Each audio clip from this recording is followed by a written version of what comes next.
Hi, everyone. Thank you for joining us today in our webinar.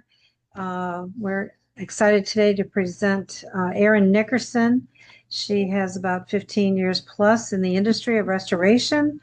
And today we're talking about a topic that we probably don't want to really talk about, but we need to know about. So we're going to hear about Up in Flames, some fire damage restoration information, and I'm looking forward to it myself. We do have some other guests on today. I want to introduce our moderator is Steve Mason with Altieri Insurance Consultants. He's a new vice president, and they are public adjusters. With that, I want to go into some housekeeping. This is a CEU credited course, so all the cams on. Please allow Erin and her team to get this posted for you within a couple of weeks, and work that into their schedule. We have quite a few registered. Board members, I want to commend you for getting on today. Knowledge is power, and your knowledge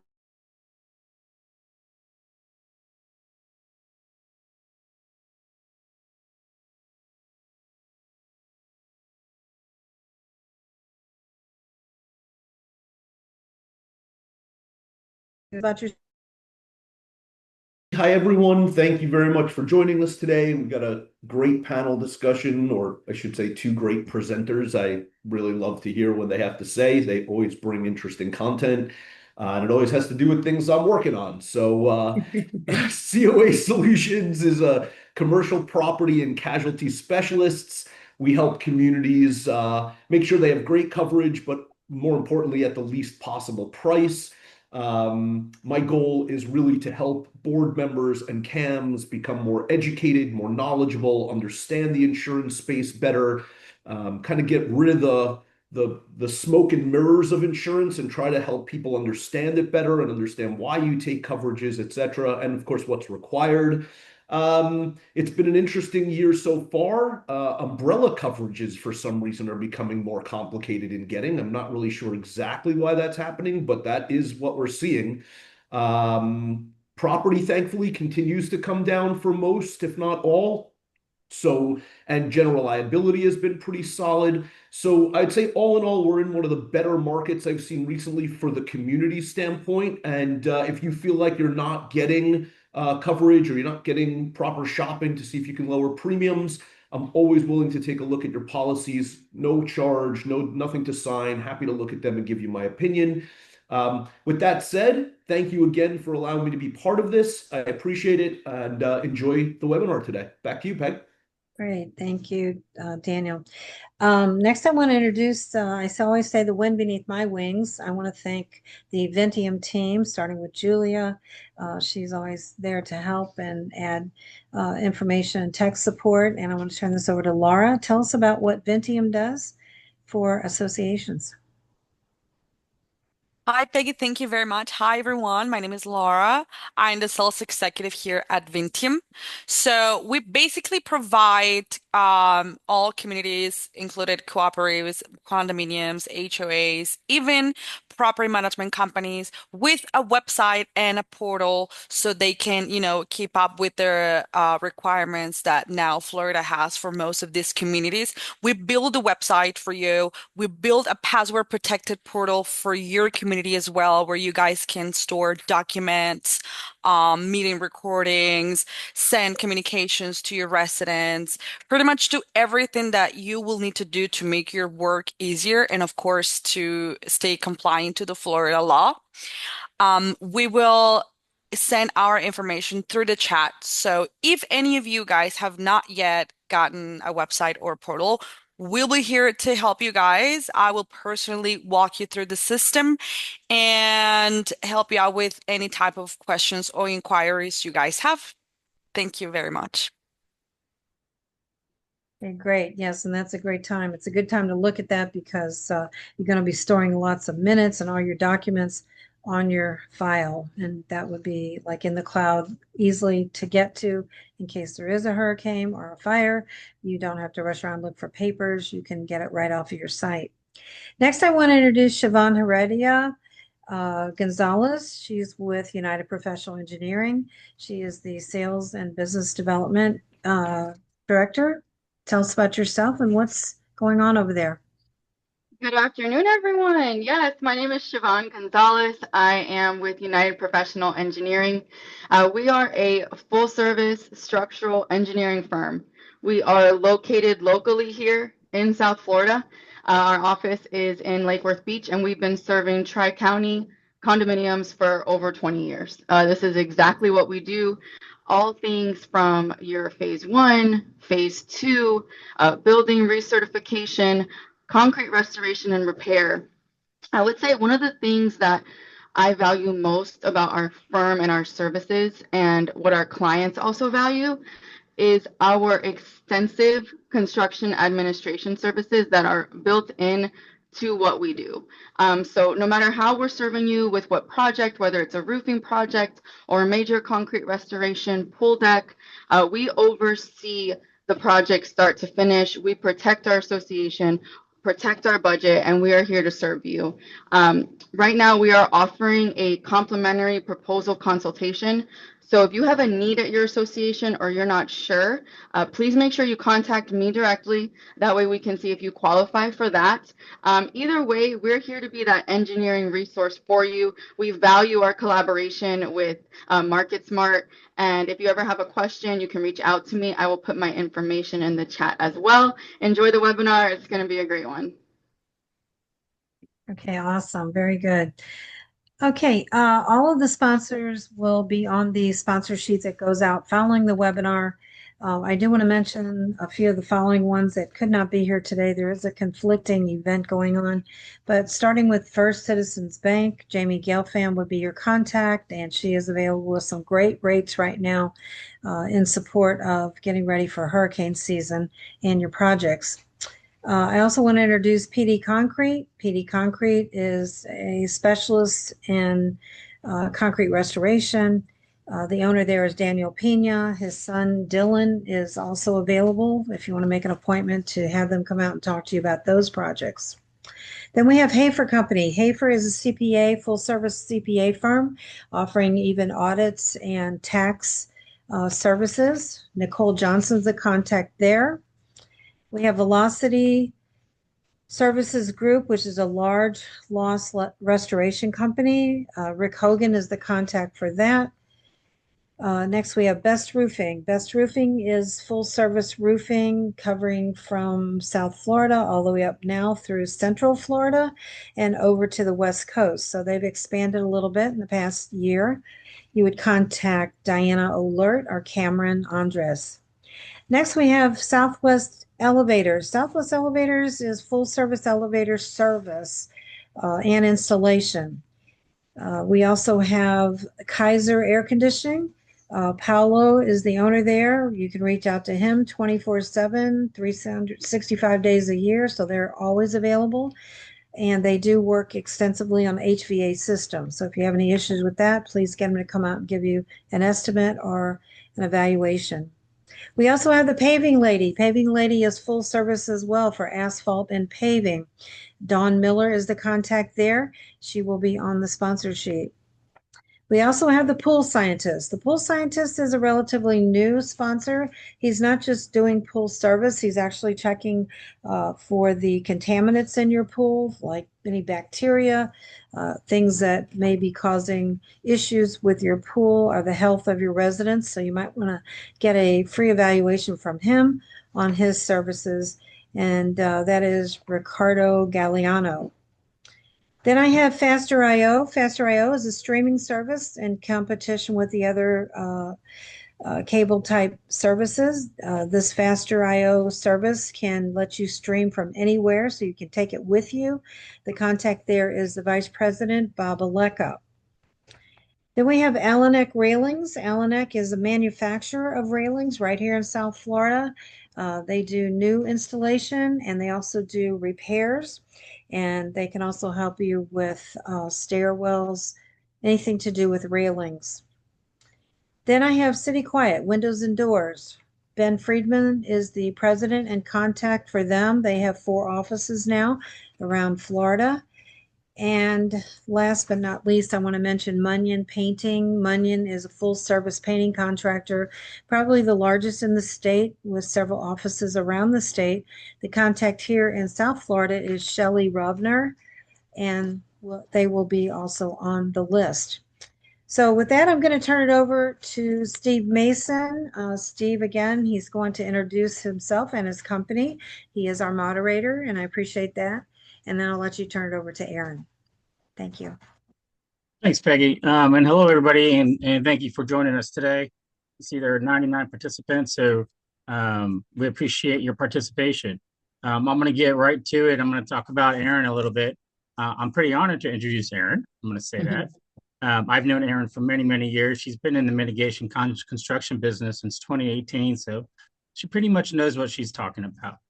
She and I have worked together, as you know, as Peggy mentioned, I work for a public adjusting company, and we do large loss claims representing community associations and policyholders through all types of property damages, hurricanes especially. That's our specialty, but fires, as you're going to hear about today, floods, any type of property damages. And as I was saying, Erin and I worked together on ground zero in the field on the west coast of Florida, the last couple of storms that hit there and devastated all these major communities that impacted all that area from Hurricane Helene to Hurricane Ian and so forth. And we help these communities recover from these devastating storms. So ULI is a great company. Erin and I have also volunteered for Community Association Institute. We both serve as past presidents for various chapters here in the South Florida area. So that shows that we have a passion for the community association business. So again, I'm very happy to moderate today's program. I'd like to introduce formally now your presenter today from ULI. She's not just a professional colleague to me, but someone I happily call a friend. Here's Erin Nickerson Foster. Thank you, Steve. I really appreciate it. For those of you that have not met me, my name is Erin Nickerson. I am the Director of Education for Unlimited Restoration. We are a licensed general contractor that specializes in emergency services. So what does that mean? All the bad things that can happen to your property: fire damage, soot and smoke damage, water damage, mold remediation, biohazards, the occasional person passes away. All of those things on the interior of your building need to be cleaned up, and we do that for a living. Peggy, do you have a question before I get started? Yep. I do. I'm sorry. I forgot to mention, everyone, please use the Q&A box, not the chat box, for questions. All of the questions are being recorded in the Q&A box, and they are not recorded for the chat. So hopefully we get to all of your questions today, but if we don't, they will be available to Erin to answer after the class. So please use the Q&A, and that's it. Thank you. Thank you, Peggy. At this time, I'm going to go ahead and share my screen and get us started. So thank you all for joining us today. You could be anywhere right now, but you're spending the next hour with me, and I really appreciate your time. So let's kick this off. Steve, can you see my screen okay? Yep, we can see it great. And if anybody has any questions during the presentation, as Peggy said, ask, and we'll try to address them as we go along. Awesome. So this is a 1-hour CE class. It is an OPP ELE elective. Give me about 48 hours after I receive the registration and attendee list from Peggy. I'm pretty quick with it in filing your credits, so you should have those no later than mid next week from me. Some things we're going to talk about today: why we're here, what is the IICRC, understanding fire damage, the initial assessment, emergency mitigation, water damage mitigation, and soot and smoke damage, as well as the structural restoration that can be needed after a fire occurs. And when I think about your properties, I think about you because you are a business, you are an asset. What is the worst things that we can prepare for, and what is the biggest risk that we have? In most of your cases, your biggest risk is going to be a fire in your building or on your property, or a Category 5 storm hitting. So if we prepare your properties for those two very specific scenarios, anything else that happens, we have a protocol, we have a plan in place, and we've already planned for the worst case, so the small stuff's just going to get easier. So fire trends. The U.S. Fire Administration sets out a study every single year, and there's some big numbers on the study from 2025. Approximately 1.38 1,389,000 fires occurred in the year 2025. Of those fires, 3,600-ish deaths occurred because of the fire. $23 billion has been spent in money to fix those fires, and the fire department responds to roughly a call every 23 seconds in the United States. Crazy big numbers. So the goal of this class is for you to all to understand the immediate steps taken to mitigate further damages after a fire has occurred, recognize the connection between fire and water damage and how that impacts your properties, as well as the structural cleaning and drying techniques that are implemented by the IICRC. So what is this IICRC that I speak of? This is the Institution of Inspection, Cleaning, and Restoration certification. It's globally recognized, and it sets the industry standard for how I clean up your property as it pertains to the peril. So today we're talking about fire, soot, and smoke damage, but what also comes along with that damage is the fire first responders dousing your entire property with water. Peggy, did you have another question? Would you like to enlarge your screen so we just have the main slide showing? Oh, is it not? On mine, it is. We can see your next slide on the side. I don't know if you can go full slide size. Oh, sorry. It's okay. Hold on. There you. Oh, well, we see you. You see me now. Let me We lost you. share. You lost me? No, you're good. Can you see my screen? You're not sharing No. yet. It's not sharing. You stop sharing. Okay. Hold on one second. My apologies. Technical difficulties.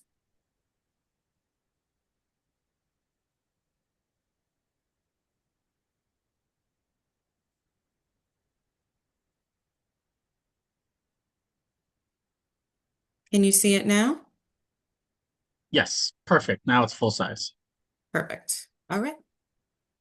So, where was I? The IICRC. The IICRC governs how I clean your property and was established in 1972, and their mission was to establish and advance globally recognized standards and certifications for inspection, cleaning, and restoration industries. Basically, this was established to set a clean standard that could be followed and recognized so that the billing and the process matched one another. It also enhances the confidence in your service providers knowing that they are IICRC certified.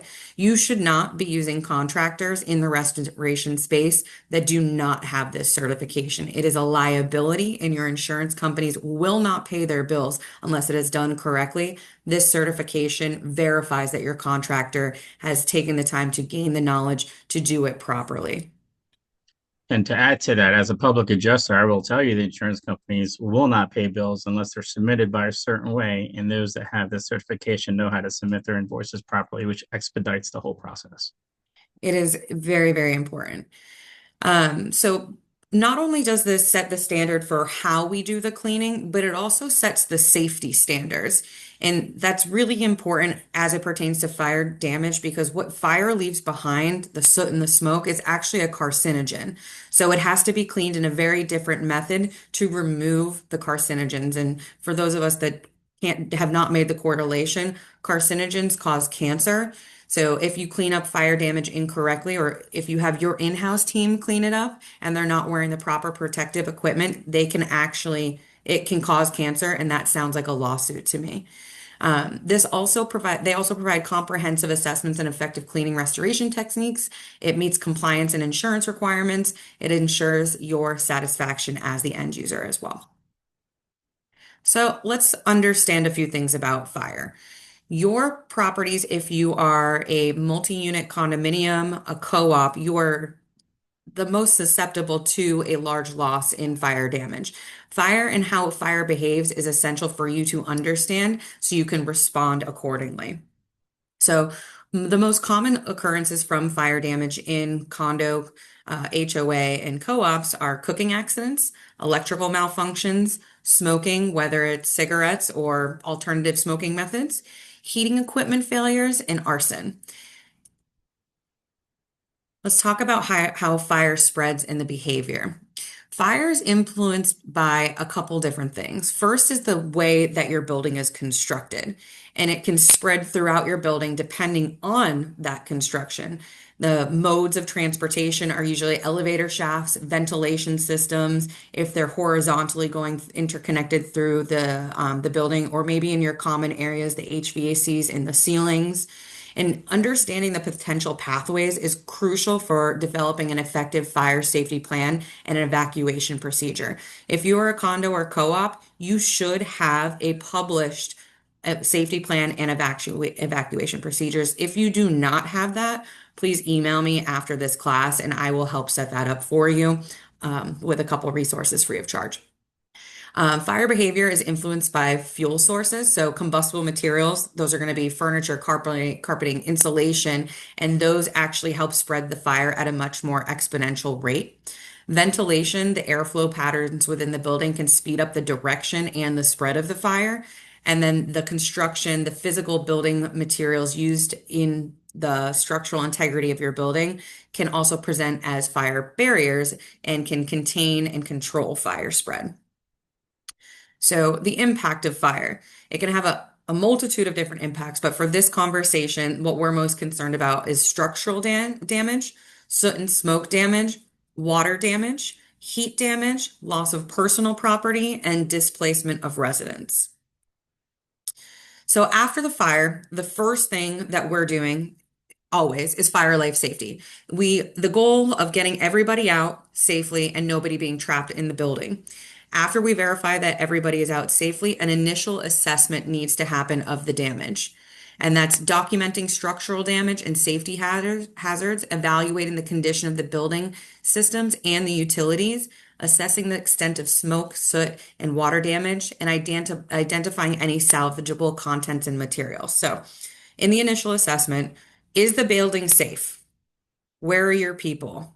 Do we need to board up the building for safety risks? Are the windows and doors intact on the first floor? Do we need to board up windows and doors on the 27th floor where the fire occurred?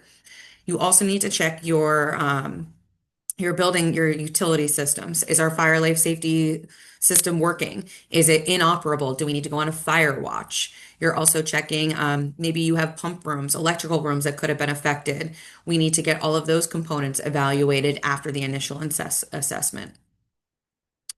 Safety concerns when you are doing this initial assessment, anybody that's walking from your team into a fire damaged area has to be wearing personal protective equipment.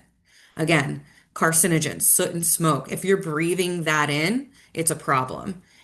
If you do not have the proper PPE on your property, and that's going to be a mask, at least a KN95 at a minimum, but we prefer something with a respirator. If you do not have these things, you should not be having your team walk around in that area cleaning up the fire damage. Besides the PPE, we want to see gloves, goggles, protective clothing to minimize the risk and exposure of your potential team members bringing home soot and smoke damage to their homes. The assessors that are doing the initial assessment report, they need to address structural stability of the building. Do we need to bring an engineering firm to do that? The answer is yes, if there's any inkling at all that something could be wrong. Electrical hazards are very common in the aftermath of a fire. So if a panel has been exposed to soot and smoke damage, calling in your electrical contractor that is licensed to assess that panel. Looking at any hazardous materials that could potentially be in your building. So if your building was built before 1976, there's a potential that you could have asbestos. My recommendation as a restoration contractor is to have an up-to-date asbestos report on file all the time. But asbestos is something common that we see in condominium buildings and older HOAs. Lead-based paint can also be a hazardous material after a fire. Chemical contaminants can be an issue as well. If you have old paint cans laying around and they're a part of your fire, that can be a problem. Indoor air quality is always an issue after a fire. Poor indoor air quality due to smoke, soot, and mold spores can pose a potential health risks to the assessors and your teams. After a fire, we talked about before, fire departments coming in, they're using their hoses. They don't care. They're dousing down the entire affected area. What grows quite exponentially in Florida after a fire, 72 hours to be exact, depending on the conditions within the unit, mold. So emergency mitigation is always needed after the fire is put out. So when the fire department is leaving, you are having your restoration contractor of choice come to the property, which should be pre-vetted by you. You're not calling 1-800 restoration company that you've never used before after a fire. You're not using people that are chasing the fire. We call it ambulance chasing in our business. Those are not your preferred vendors. Steve? Yeah, I just want to add to your list there, and I've seen a lot of fires recently from items left on balconies too. So I just want to caution people. I've seen like batteries for drills and stuff that have been left on the balconies, and the sunlight and the heat exposure have caused these things to blow essentially. And we've done recent claims on condo associations that have had these balcony fires. So don't store things in your balcony either, especially those lithium batteries. I completely agree. One of the most gnarly fires that I've ever done in my entire career was a DeWalt charger that was plugged into, it was a commercial maintenance room, and it'd been plugged in for over 3 years. The guy said he had been at the property and it's always been plugged into the wall. Take those out of the wall when you're not charging it. But small things, right, make a difference. So after we have the fire, what is emergency mitigation? This is what you have to do to mitigate further damage and begin the property restoration. And Steve will be the first person to tell you that in your insurance policy, it says you must mitigate further damage. After a fire, there's a couple big things that you need to do. First and foremost is securing your property. So let's say you're a garden style condo on this call and you're only 2, maybe 3 stories. On the 3rd floor, you had the fire, the roof is affected. You need to do a temporary repair on that roof or a temporary, maybe tarp if it's available for your style roofing to prevent water from coming in from the exterior. If there's windows and doors that are blown out, even though in some situations those would be the responsibility of the individual homeowner, if they're not securing the security of your building, that's considered structure and the condo or HOA must step in. Address the water damage. Addressing the water damage in a timely fashion is one of the most critical parts of the emergency mitigation. Ventilation and air quality. So after we're addressing the water and we're removing and getting all that wet insulation out, we're going to want to install dehumidifiers and air scrubbers. The air scrubbers are a necessary part of this process. And what that air scrubber does is it changes over the air inside of that indoor airspace. And in a fire, we use carbon filters and HEPA filters to clean that air and exchange that air. Arguably, what Steve will tell you is the most important thing about the emergency mitigation is the documenting of the damage. And I'm in agreement with Steve on that. It is so crucial that you document the damage and write an incident report as a board, as a property manager to document the incident happens, and then rely on your restoration contractor for the photos, the square footages of drywall that's been removed, photo documenting every step of that process so that when Steve goes to help you file your claim, he has all the necessary paperwork in order. You want to comment on that? No, I emphasize that, especially coming up on storm season with hurricanes and these disasters, documentation is key. And that's the reason you have professionals like Erin and myself to help you out. So all of this is not on your shoulders. And believe me, I can speak. I was in the CAM management business for 20 years before I did claims work. So documentation is so important. I always say a picture says 1,000,000 words. A video says, a picture says 1,000 words. Video says 1,000,000 words. So document with video as well. One thing too that I want to emphasize is when you're having these fire damage losses, if there's a component that's failed, do not throw that away. Do not throw that away until the claim has been closed out, but you want to show that component that failed to the adjuster that's assigned by the carrier to say, this is what's malfunctioned. It is a part of the claims process. And if you don't have the component that's failed and you've thrown it away, it's going to make it really difficult for them to pay you out according to your policy. I think that's one thing that if you take anything away from this conversation and you have a fire at your property or even if sprinkler head go off, save the component that failed. Last, and this is why, Erin? Why do they want to save it? So the tell me. insurance company can do a supplemental claim against that manufacturer. And that can take 2 years down the road, let them fight behind the scenes. 100%. Your policy pays you for your money to do the repairs. let them go after through subrogation, the manufacturer, and I'll tell you the first thing they recover through subrogation is your deductible. So if you had a 50,000 deductible, 25,000 deductible, you get that recovered through the subrogation process. I like that you brought that up. Let's talk back about my gnarly fire from the DeWalt Charger. DeWalt paid out this claim like that because they did not want their name in the news. So when components fail and it's to no fault of anybody's own, those claims go fairly quickly as compared to a component that's failed and you don't save it. The last part about emergency mitigation, and this is really where I see my communities either excel exponentially or fail absolutely miserably, is communicating with the stakeholders. So for all of my condos, HOAs, and co-ops on this call, who are your stakeholders? Tenant probably caused the fire in most of the fire situations I see, unfortunately. Tenant, unit owner, surrounding people that are affected. And what our communication needs to look like is this situation has occurred. You're not talking about source of loss, where it originated. Management association is on top of it. We are going to communicate with you with our plan. You're not giving details of the person that caused it, how it was lost, insurance policy information right off the bat.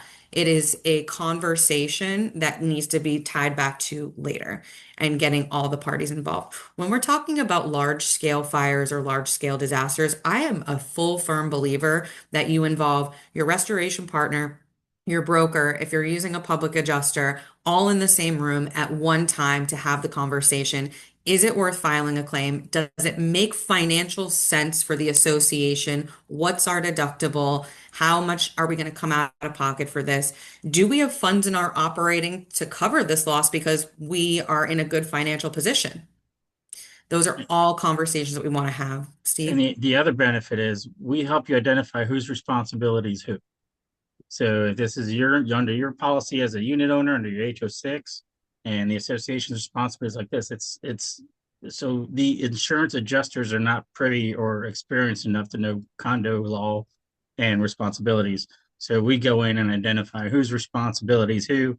That way, Erin knows who to bill what, and with us helping direct the whole process and manage that process, and we know the unit owner is responsible. Their insurance company is responsible for this. Association's insurance company is responsible for that.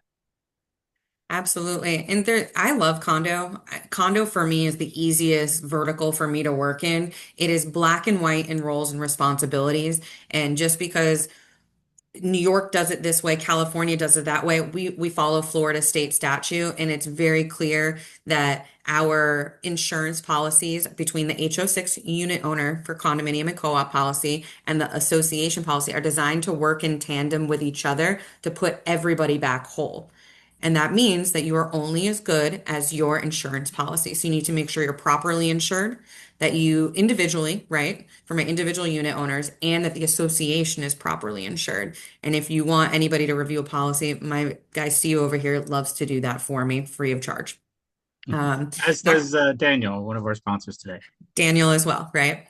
Emergency board up is usually necessary in most fires. Fires have this nasty little habit of affecting windows, doors, and openings to the exterior of your building. You can use plywood or other materials. You need to make sure that you understand who's doing that, right? Is it your restoration contractor who's a professional in doing that? Or is your maintenance guy throwing up a piece of plywood with some Tapcons? So those are things that you need to understand.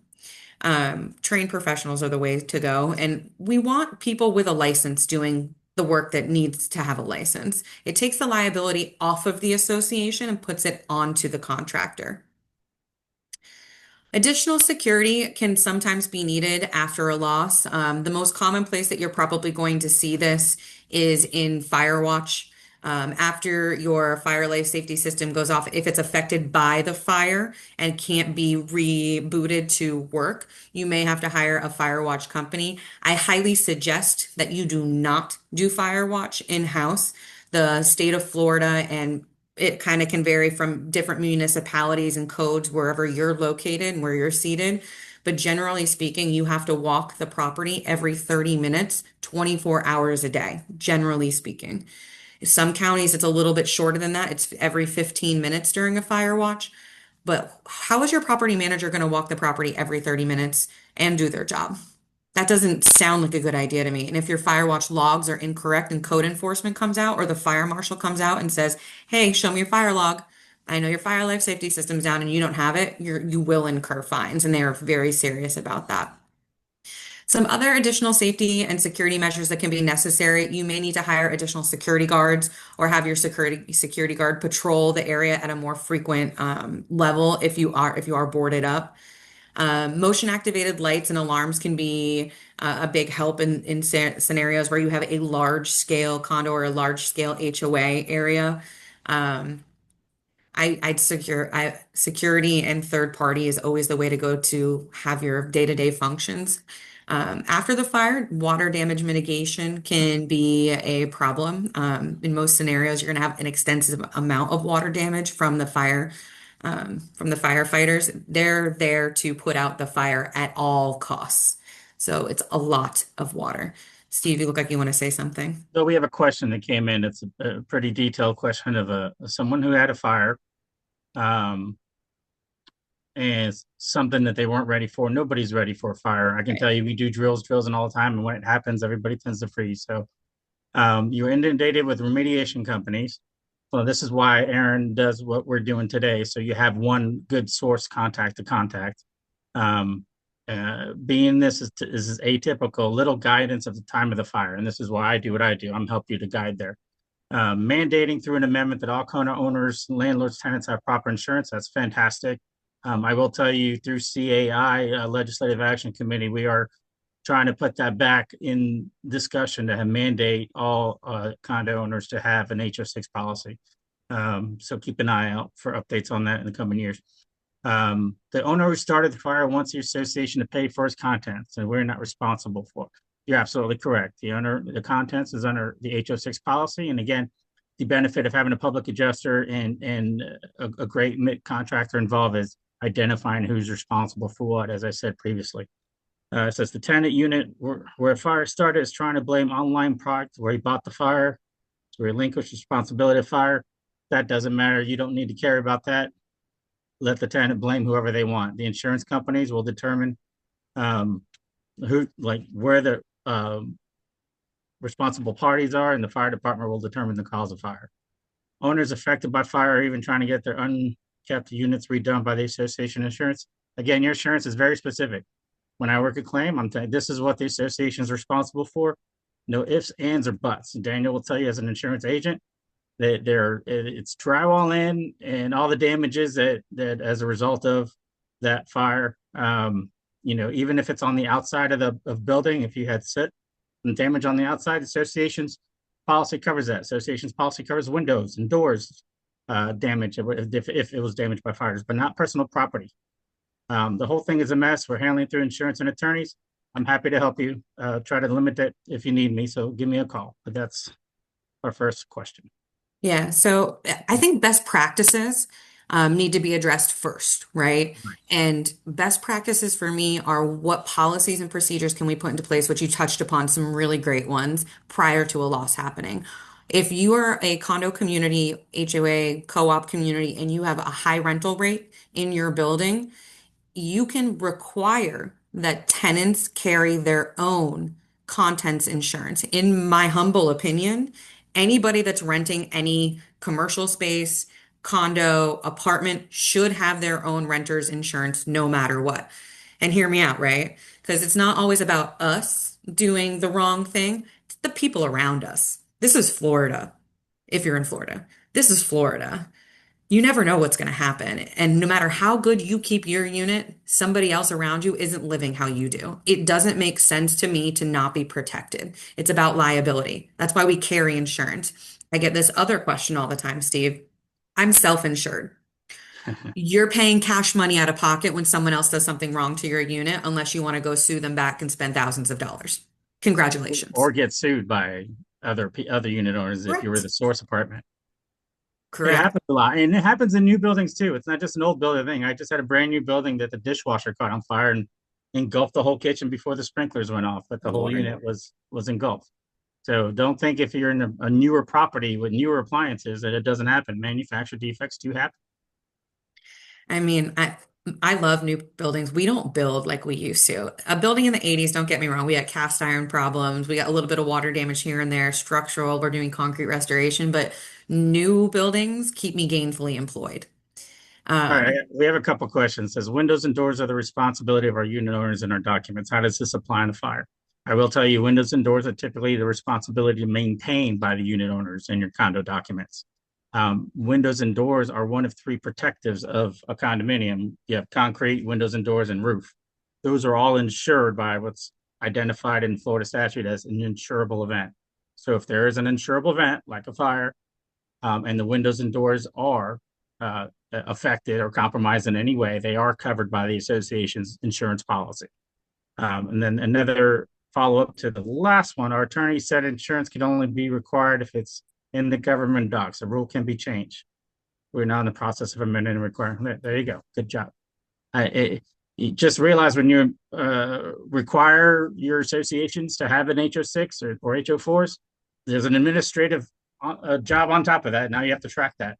So make sure you prepare for that. those are definitely best practices. I think that if you're living in a condo and you don't have insurance, you're crazy in asking for it's just financial risk and exposure that you have doing that. And I also say it this way too, this community that's experienced this hardship with fire right now, and you have this unit owner or tenant trying to sue the association for their contents, their personal belongings. Guess who they're suing? Themselves, along with everybody else. But that, I think you have to understand that when living in a communal space, that what your actions do affect other people, and everybody as a whole in the community is the one that suffers because now you're all splitting XYZ bill. So I think there's that to think about too. Why would you not want to protect your asset? Why would you not want to protect your community? So heading back into water damage and drying when it comes to after a fire. The restoration contractor is first going to extract all the standing water that they possibly can. And water settles. I want to make that very clear. So what is there on the first day, you may need another extraction the following day, depending on the structure of the building. Structural drying is step 2. Sometimes we can dry out building material in the lesser affected areas, but usually in the source unit, there's too much soot and smoke damage, and we recommend removal and replacement. But we still want to put the dehumidifiers and the air scrubbers in there while that's going on. Steve, do you want to talk about the insurance side of that? If you can't show that you've taken the proper course of action and hired a mid-contractor and did properly put dehumidifiers and properly put the number of dryers, it's an uphill battle for us. Your property should be dried, and that equipment should not be out there more than 5 days unless you can prove other sources of water damage somewhere else that's been sitting. Once it goes past 5 days, then the insurance company starts to raise an eye and be like, why am I going to pay for equipment more than 5 days that should be dry? So that's up again, having a qualified, certified mitigation contractor comes heavily a benefit to you because they cross T's and dot I's, and then having a PA involved as well. And I'm just going to say, both Erin and I have done these time and time again. That helps the whole process and expedites the whole thing and gets the claim paid properly. So understanding the effects of soot and smoke damage is really important as a part of the restoration process, because not only does it cause damage to your property, it can cause health hazards, odor issues, corrosive effects, and secondary damages. And really, soot and smoke damage is a byproduct of incomplete combustion, technical term, right? And the IICRC governs how we clean these different types of soot and smokes. So it really is dependent on what's burned inside of the unit, on the drying and the cleaning method that we take. We can do a dry cleaning, a wet cleaning. We can use chemical sponges, HEPA vacuuming, thermofogging, ozone treatments, which is also hazardous to humans. And while we're doing that treatment, nobody can be in that unit. So what is dry cleaning? Dry cleaning is the removal of dry smoke residues from surfaces using dry cleaning sponges, brushes, or vacuuming techniques. It's effective for light and moderate smoke residues. So maybe a grease fire in the kitchen that's contained to just that area. And dry cleaning helps prevent smudging and spreading of smoke residues during the cleaning process. Wet cleaning utilizes water-based cleaning solutions to remove heavy smoke residues from surfaces. It's suitable for non-porous surfaces, metal, glass, hard plastic, washable fabrics, and textiles. Proper ventilation is essential after wet cleaning to prevent moisture-related issues. So if your contractor is not licensed, they probably are not going to know this part of the technique.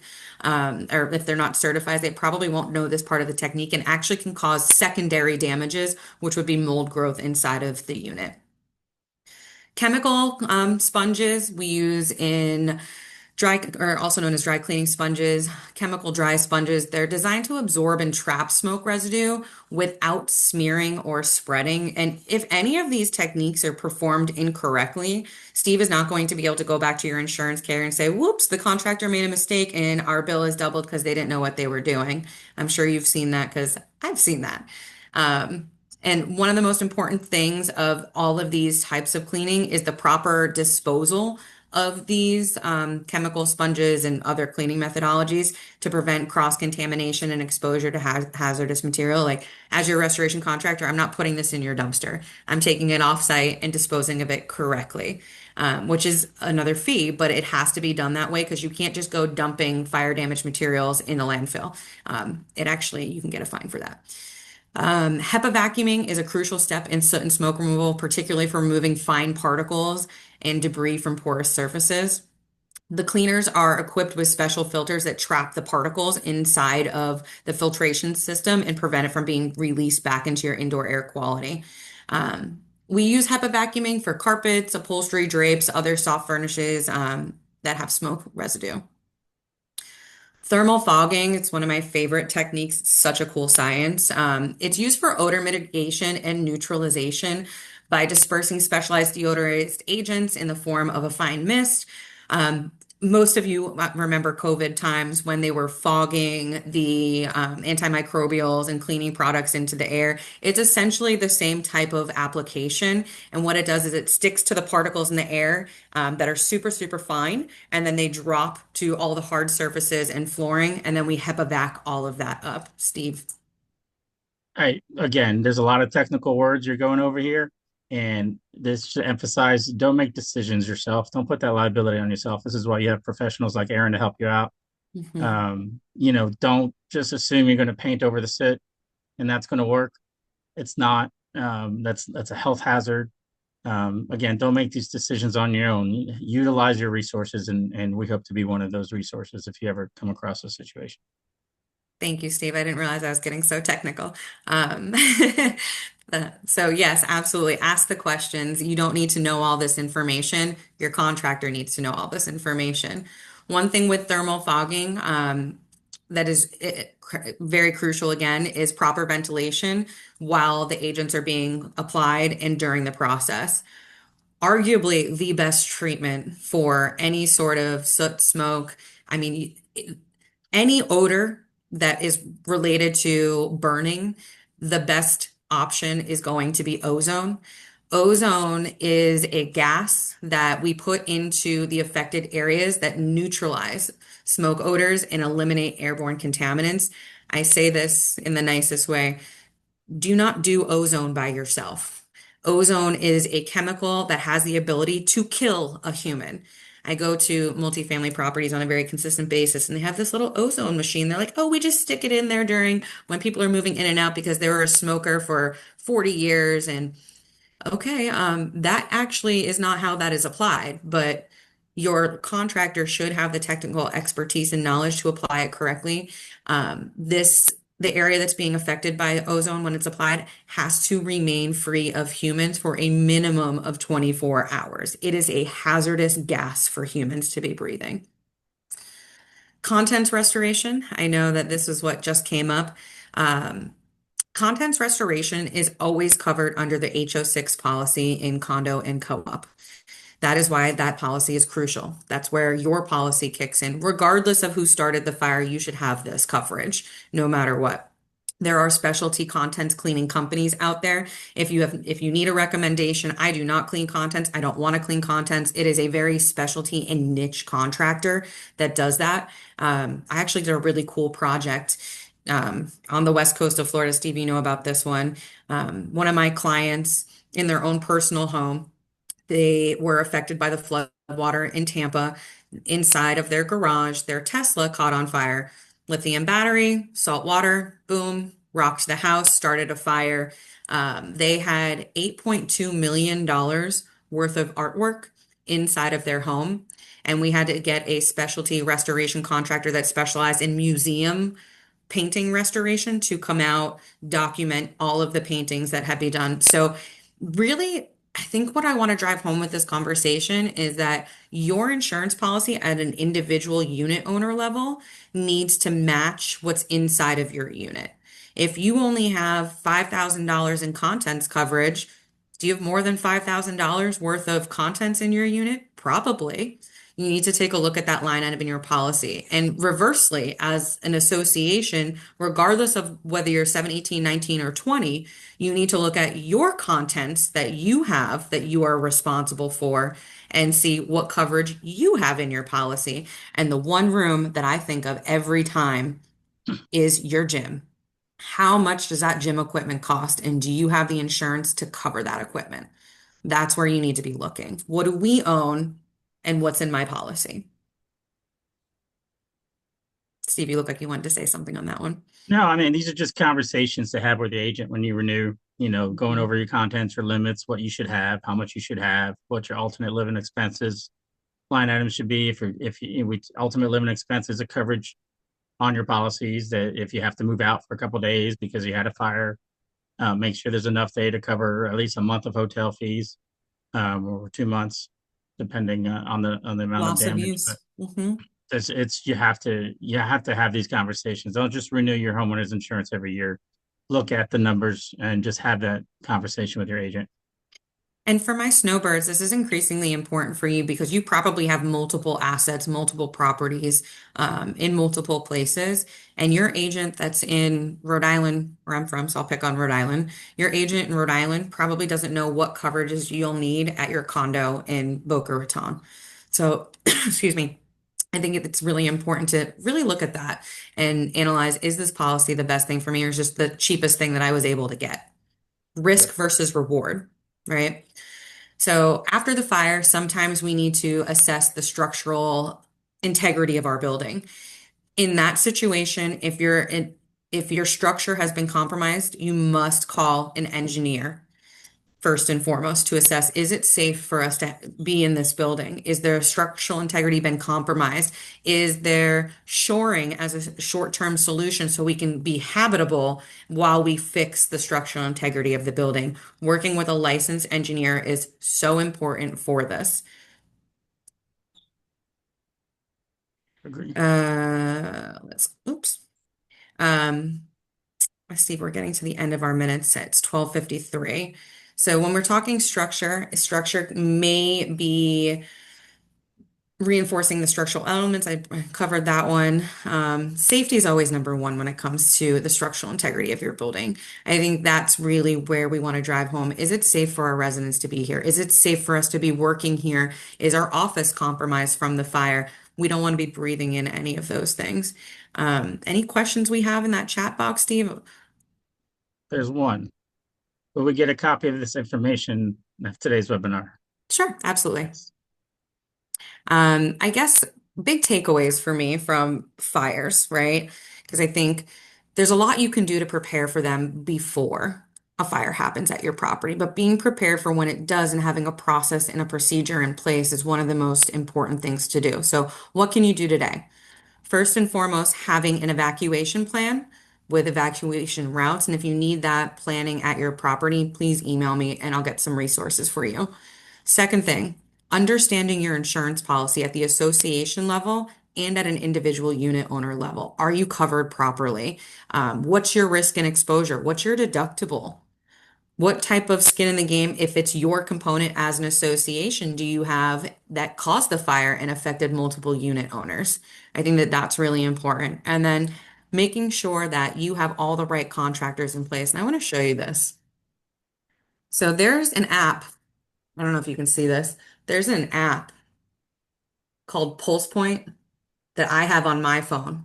And on this app, it tells me that there was a fire alarm that went off today at 22715 Camino Del Mar Road. One fire engine was dispatched, so that's probably not a fire. But there is a fire here at 3900 Flagler Drive that's structure, and there's been 8 fire trucks, including the big head honcho guy, and that's all available on this free application. So my community on here that had the fire, that had all of those restoration companies knocking at your door, they all have that app too. And this is a matter of public information. I can see every fire alarm that's gone off in Palm Beach County right now. There's another commercial fire at 3200 Belvedere Road today that was at 12 that's still ongoing and being investigated. So there's a lot of bad actors out there, and it's important that you understand that is your fiduciary responsibility as a community association to be vetting your vendors and have them set up before a fire happens. There's no money exchange for you saying, "Hey, Erin, I want you to be my preferred vendor for all my fire, water, mold issues. I show you my pricing before the event happens. We agree on the pricing and we put together the plan. So when you unfortunately have an issue at your property, everybody knows the role and responsibility they play prior to the event happening." I mean, this is why we're doing this today. So you, again, I can't emphasize it enough. Don't hire anybody off a billboard or a bus stop or anything like that. This is why we do these events and our sponsors and us, so you have good resources and good contacts if you don't have those already. Absolutely. Well, thank you all for having me today. Thank you, Peggy, for putting this all together, Steve, for being my moderator. And if anybody needs anything, we're here to help 24/7. Are there Okay, any great. last minute questions you guys want to jump in, or? We'll take last minute questions. 114 people. That's great. Thank you all for being here. Yes, absolutely.